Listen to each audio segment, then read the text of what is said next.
इस वीडियो में हम देखेंगे कि परचेज का एंट्री कैसे करना है।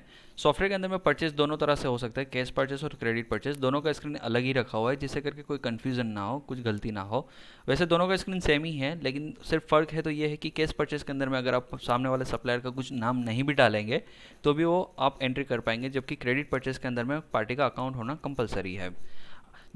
अभी एंट्री मॉड्यूल देखते हैं कि अगर मान लो आप एंट्री कर रहे हो तो सबसे पहले आप करंट डेट अपने आप आ जाएगा। अगर आप पुरानी एंट्री डालना चाहते हो तो यहाँ पे आप यहाँ से डेट चेंज कर सकते हो। अगर टैक्स इनवॉइस है तो टैक्स इनवॉइस, अगर बिल ऑफ सप्लाई है तो बिल ऑफ सप्लाई सिलेक्ट कर सकते हो। जैसे हम टैक्स इनवॉइस रखते हैं। पार्टी इनवॉइस नंबर, अगर आपको सामने वाले ने जो भी इनवॉइस नंबर दिया, इनवॉइस दिया हुआ है, उसका जो इनवॉइस नंबर है वो आप यहाँ पे टाइप कर सकते हो आपके रिकॉर्ड के लिए, कोई कंपलसरी नहीं है। अगर ये बिल आपका आरसीएम वाला है तो आपको आरसीएम सिलेक्ट करना है, नहीं तो सिलेक्ट नहीं करना है।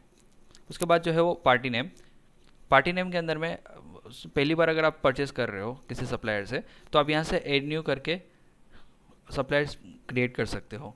अब यहाँ पे भी अगर आपके पास सप्लायर का जीएसटी नंबर है तो आप सीधा सप्लायर का जीएसटी नंबर टाइप करेंगे तो सारा डिटेल अपने आप आ जाएगा। और अगर नहीं है तो आप मैन्युअली भी सप्लायर का नाम वगैरह डिटेल डाल सकते हैं। समझने के लिए हम कोई भी एक सप्लायर क्रिएट करते हैं, जैसे अशोका एंटरप्राइज।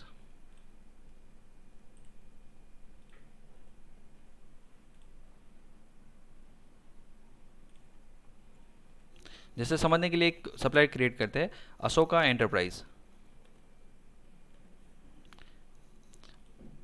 अगर जीएसटी नंबर नहीं है तो उसको ब्लैंक छोड़ देना है, बाकी सारी डिटेल ऑप्शनल है। आपको सिर्फ यहाँ पे स्टेट सेलेक्ट कर लेना है कि वो कौन से स्टेट से। अगर आपके वही सेम स्टेट से है तो सीजीएसटी एसजीएसटी लगेगा, नहीं तो आईजीएसटी लगेगा, इसलिए आपको स्टेट डालना कंपलसरी है। बाकी का सारा डिटेल आप डालना चाहो तो डाल सकते हो। यहाँ पे क्रेडिट डेज भी है, अगर आप पहले से अगर डाल देंगे क्रेडिट डेज, जैसे 15 डेज है तो उसका जो भी वो सप्लायर का अगर जो भी आप एंट्री डालेंगे तो 15 डेज होने पे आपको सॉफ्टवेयर अलर्ट करेगा कि ये पेमेंट, ये बिल का पेमेंट उनको ड्यू हो रहा है। जिसे कंट्रोल एस करके मैंने सेव कर दिया। यहाँ पे आपको आइटम सेलेक्ट करना है कि आप कौन सा आइटम परचेज कर रहे हो। अगर मान लो आपको कोड पता है तो आप सीधा डायरेक्टली कोड डालेंगे तो आइटम अपने आप आ जाएगा। जैसे मैं 1 नंबर डालूंगा तो आइटम आ गया सैमसंग LED 15HGT।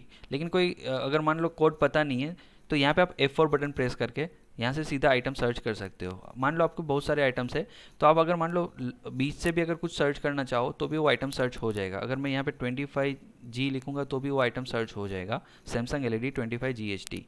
ठीक है, जैसे मैंने ये आइटम सिलेक्ट किया। अगर उसका कुछ स्टॉक अवेलेबल है तो नीचे आइटम नेम के नीचे दिखाएगा कि कितना स्टॉक अवेलेबल है, जो 74 स्टॉक दिखा रहा है अभी। अभी मान लीजिए परचेज कर रहे हैं 25 पीसीस, तो हम यहाँ पे 25 डालेंगे।